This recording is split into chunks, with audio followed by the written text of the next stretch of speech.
Selamat pagi Prof. Robina. Pada kesempatan kali ini saya akan mencoba membawakan wrap up mengenai toksin botulinum. Sejarah dan perjalanan penggunaan toksin botulinum sebagai agen terapeutik dimulai pada tahun 1960 sampai 1970 di mana Dr. Alan Scott memulai percobaan pada hewan. Kemudian di tahun 73 Dr. Scott mempublikasikan laporan pertama kali pada primata dan di tahun 78 FDA menyetujui percobaan pada manusia dengan dosis kecil. Kemudian di tahun 1980 toksin botulinum terbukti dapat menjajarkan garis kerutan dan tahun 88 toksin botulinum didistribusikan oleh alergen di Amerika Serikat. Kemudian di tahun 1989 FDA menyetujui toksin botulinum untuk pengobatan strabismus, blefarospasm, spasme hemifacial dan sindroma Meigs. Lebih lanjut untuk distonia cervical dan torticollis spasmodik. Berikut adalah tabel rangkuman sejarah toksin botulinum. Neurotoksin botulinum merupakan racun yang dihasilkan oleh Clostridium botulinum, bakteri anaerobik yang dapat menghasilkan spora yang berasal dari genus Clostridium, di mana toksinnya tidak disekresikan tapi diproduksi oleh sistem autolisis bakteri tersebut. Toksin ini merupakan protein yang paling beracun yang dapat menyebabkan botulisme atau penyakit neurologikal yang ditandai kelumpuhan otot yang lemah akibat penghambatan pelepasan asetilkolin pada neuromuscular junction. Neurotoksin botulinum dibagi atas 7 serotype, yaitu A, B, C1, D, E, F, G, dan untuk variasi molekulnya tergantung variasi dalam biosintesis, ukuran, situs seluler, tindakan, kinetika pengikatan, durasi efek, dan stability.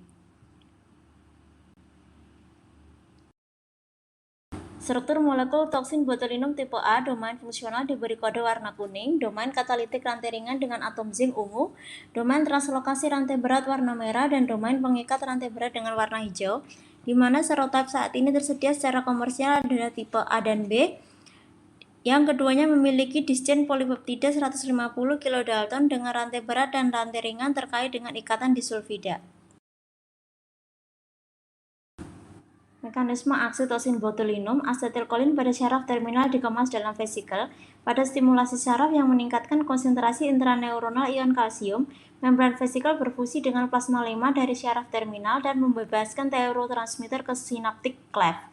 Proses ini dimediasi oleh satu serial protein yang secara kolektif disebut protein snare.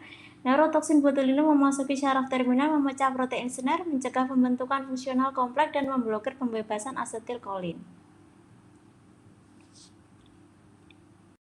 Mekanisme toksin botulinum secara farmakokinetik, toksin disuntikan melalui permukaan membran yang dekat ujung syaraf, toksin masuk syaraf, mengikat reseptor protein permukaan, menjalani endositolisis ke vesikula yang diinternalisasi. Pada kompartemen syaraf, toksin ditranslokasi sehingga ikatan disulfida rantai ringan dan berat putus. Untuk rantai ringan mengkatalisis proteolisis protein snare sehingga toksin tidak aktif secara biologis dan dieliminasi melalui ginjal atau hati dengan waktu paruh 230 sampai representasi skematis yang menunjukkan tempat kerja serotype botulinum yang berbeda pada kompleks protein intraseluler yang dikenal sebagai protein snare yang bertanggung jawab untuk exositosis asetilkolin dari syaraf. Botulinum serotype A membelah senap 25 dan serotype lain mempengaruhi FAMP, synaptobrevin atau sintaksis. Farmakodinamik dan interaksi toksin botulinum dengan aminoglikosida dengan dosis besar menghambat pelepasan asetilkolin ke neuromuscular junction dan menginduksi keadaan klinis seperti toksin botulinum. Dengan siklosporin memblok neuromuskuler dan menyebabkan kelemahan otot serta gagal nafas. Dengan D-penisilamin menyebabkan antibodi asetilkolin pada pasien rheumatic arthritis. Kemudian obat yang berhubungan dengan transmisi neuromuskuler dapat mempunyai efek inhibitor ekstrinsik dan meningkatkan efek toksin botulinum. Dengan aminoquinolins mengintervensi toksin botulinum dengan sel dan menghambat aktivitas toksin botulinum. Indikasi estetik toksin botulinum yang telah di-approve FDA adalah karutan sedang sampai berat pada glabelar, crossfit, dan dahi untuk penggunaan off-label memperbaiki kelainan penampilan pada sepertiga wajah atas, tengah, dan bawah. Berikut adalah tabel mengenai keamanan, efek samping, dan komplikasi dari toksin botulinum.